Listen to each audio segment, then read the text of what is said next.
महान कुरुक्षेत्र का युद्ध समाप्त हो चुका था। पांडवों ने राज्य जीत लिया था और युधिष्ठिर सबसे बड़े पांडव हस्तिनापुर के राजा बने। फिर भी उनके दिल में एक खालीपन था जो किसी भी विजय से भर नहीं पाया। कौरवों की मां गांधारी ने यादव कुल को श्राप दे दिया था। कलयुग यानी अंधकार के युग के संकेत दिखने लगे थे। यादव, जो भगवान श्री कृष्ण के ही अपने लोग थे, अहंकारी और असम्मानजनक हो गए। भगवान श्री कृष्ण ने धरती पर अपना उद्देश्य पूरा होता देख इस दुनिया से जाने का फैसला किया और उनकी शानदार नगरी द्वारका फिर समुद्र में डूब गई। महान ऋषि व्यास ने पांडवों को इन दुखद घटनाओं के बारे में बताया। उन्होंने उन्हें सलाह दी कि उनके जीवन का उद्देश्य भी अब पूरा हो चुका है। तब पांडवों का जीवन एक नई यात्रा की ओर बढ़ा, मृत्यु, मोक्ष और परलोक की दिशा में। 36 वर्षों तक हस्तिनापुर पर राज्य करने के बाद युधिष्ठिर ने अभिमन्यु के पुत्र परीक्षित को राजगद्दी सौंप दी। फिर उन्होंने अपने भाइयों और द्रौपदी के साथ स्वर्ग प्राप्ति की यात्रा आरंभ की। उनके साथ एक अनोखा यात्री भी जुड़ गया, एक कुत्ता। वो कुत्ता किसी भी परिस्थिति में उन्हें छोड़ने को तैयार नहीं था। इस तरह वो कुत्ता इस कठिन और आध्यात्मिक मुक्ति की खोज में उनका पक्का साथी बन गया। अपना राज्य और सारी सुख सुविधाएं पीछे छोड़कर पांडव अंतिम यात्रा के लिए निकल पड़े। कई महीने बीत गए। तब भगवान शिव पांडवों के समक्ष प्रकट हुए और उन्हें स्वर्ग का रास्ता दिखाया। हिमालय के शिखरों के पार वे उत्तर की ओर शानदार और पवित्र हिमालय पर्वतों की तरफ बढ़े। आगे का रास्ता बहुत लंबा और मुश्किलों से भरा था, फिर भी उनका हौसला पक्का और अटूट रहा। जैसे जैसे वे हिमालय की खतरनाक बर्फ से ढकी चोटियों पर ऊंचे चढ़ते गए, सबसे पहले द्रौपदी लड़खड़ाकर गिर गई और प्राण त्याग दिए। भीम परेशान होकर युधिष्ठिर की ओर मुड़े और पूछा, भैया, द्रौपदी क्यों गिर गई? युधिष्ठिर ने जवाब दिया, उसके मन में एक पक्षपात छुपा था। 5 भाइयों की पत्नी होते हुए भी वह केवल अर्जुन से सबसे अधिक प्रेम करती थी। यही उसका पाप था।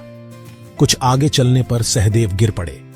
युधिष्ठिर ने समझाया, सहदेव को अपने ज्ञान पर घमंड था, जिस कारण वह दूसरों का अपमान करते थे। यही उनका दोष बना।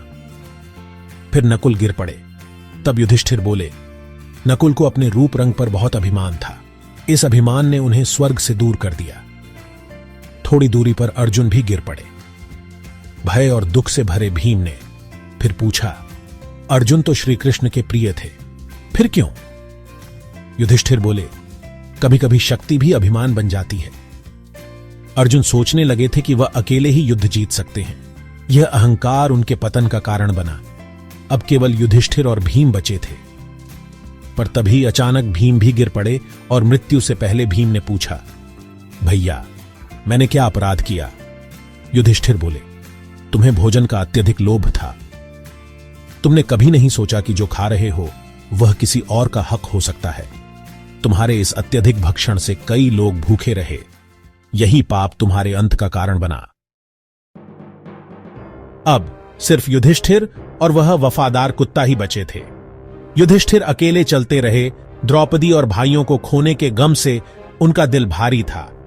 अचानक आसमान से एक शानदार दिव्य रथ नीचे उतरा। देवताओं के राजा भगवान इंद्र उसमें बैठे थे और युधिष्ठिर से बोले, युधिष्ठिर, आओ, इस रथ में बैठो, हम तुम्हें स्वर्ग ले चले। परंतु देवराज इंद्र ने कहा, कुत्ते को स्वर्ग में प्रवेश नहीं मिलेगा। युधिष्ठिर ने बिना एक क्षण रुके उत्तर दिया, जिसने मेरे साथ पूरी यात्रा की, साथ निभाया, मैं उसे छोड़कर स्वर्ग नहीं जाऊंगा। तभी वह कुत्ता यमराज के रूप में प्रकट हुआ। वह बोला, युधिष्ठिर, यह तुम्हारी अंतिम परीक्षा थी, सच्चाई, करुणा और वफादारी की। तुमने उसे भी पार कर लिया। अब तुम स्वर्ग के अधिकारी हो। तो मित्रों, यह थी पांडवों के अंतिम दिनों की कथा, जहां हर व्यक्ति अपने छिपे हुए दोषों के कारण स्वर्ग में नहीं जा सका। केवल युधिष्ठिर, जो सत्य के मार्ग पर अडिग रहे, अकेले स्वर्ग तक पहुंचे। यदि आपको यह कथा ज्ञानवर्धक और रोचक लगी हो तो लाइक करें, शेयर करें और चैनल को सब्सक्राइब करना न भूलें।